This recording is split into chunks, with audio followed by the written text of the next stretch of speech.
અમદાવાદમાં red BRICS education કથોત્સવ 2012ની સફળતા બાદ બેંગ્લોરની કથાલય સંસ્થા સાથે મળીને કથોત્સવ 2013નું આયોજન કર્યું, જેમાં વિવિધ શહેરના વિદ્યાર્થીઓ અને વાલીઓને સાંકળવામાં આવ્યા. આ આયોજનનો હેતુ વિદ્યાર્થીઓની વાર્તા કહેવાની મંદ પડતી કળા અને સર્જનાત્મકતાને પ્રોત્સાહન આપવાનો છે.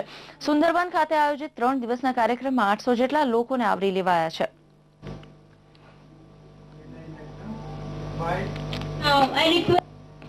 कम्युनिकेशन जो है, जब बच्चों लोग से हम पूछते हैं क्या है, वो बोलते हैं हाँ या ना, लेकिन क्या कर रहे हो वो ठीक से एक्सप्लेन करने का वो मतलब नहीं है उनका.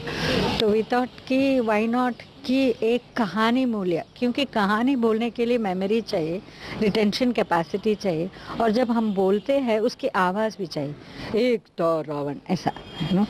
So voice मॉड्यूलेशंस and with confidence. So confidence भी नहीं है अभी जो बात करते हैं, और आई कॉन्टैक्ट नहीं है. શહેરની સાથેમાં અત્યારે બસ આટલું. જતા પહેલા એક નજર કરીએ મુખ્ય સમાચાર પર.